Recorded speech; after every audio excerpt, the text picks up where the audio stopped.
T20 world cup 2026 మొదలై 9 మ్యాచ్లు పూర్తయ్యాయి. పసికూనల పోరాటం నుండి దిగ్గజాల విధ్వంసం వరకు ఈ 9 మ్యాచ్ల్లోని టాప్ బ్యాటింగ్ పర్ఫార్మెన్స్లేవో ఇప్పుడు చూద్దాం. 1. లోకేష్ బామ్, నేపాల్. అందరి మనసులు గెలుచుకున్న ఆటగాడు నేపాల్ సెన్సేషన్ లోకేష్ బామ్. ఇంగ్లాండ్తో జరిగిన థ్రిల్లర్లో జట్టు కష్టాల్లో ఉన్నప్పుడు కేవలం 20 బంతుల్లోనే 39 పరుగులు చేసి ముచ్చెమటలు పట్టించాడు. జాఫ్రా ఆర్చర్ లాంటి వరల్డ్ క్లాస్ బౌలర్కు వరుసగా సిక్సర్లు కొట్టి నేపాల్ను గెలుపంచుల వరకు తీసుకెళ్లాడు. దురదృష్టవశాత్తు నేపాల్ ఓడిపోయినా లోకేష్ పోరాటం చిరస్మరణీయం. 2. Jacob Bethell and Harry Brook, England. అదే మ్యాచ్లో ఇంగ్లాండ్ యువ సంచలనం జేకబ్ బెథెల్ తన మొదటి వరల్డ్ కప్ హాఫ్ సెంచరీతో సత్తా చాటాడు.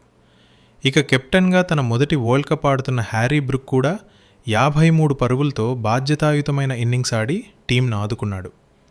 వీరిద్దరి 71 పరుగుల పార్ట్నర్షిప్ ఇంగ్లాండ్ విజయంలో కీలకమైంది. 3. సూర్యకుమార్ యాదవ్. ఇక మన ఇండియన్ కెప్టెన్ సూర్యకుమార్ యాదవ్. యుఎస్ఏతో జరిగిన మ్యాచ్లో ఇండియా 46 పరుగులకే 4 వికెట్లు కోల్పోయి కష్టాల్లో ఉన్నప్పుడు సూర్య ఒక్కడే అజేయమైన 84 పరుగులు చేసి కెప్టెన్సీ నాక్ అంటే ఏంటో చూపించాడు. 4.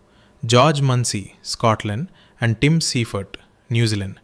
స్కాట్లాండ్ ఓపెనర్ జార్జ్ మున్సే 84 పరుగులతో టోర్నమెంట్లో లీడింగ్ రన్ స్కోరర్గా ఉండగా Kiwis wicket keeper Tim Seifert ఆఫ్ఘనిస్తాన్పై 65 పరుగులతో రికార్డ్ రన్ చేజ్ను కంప్లీట్ చేశాడు. 5.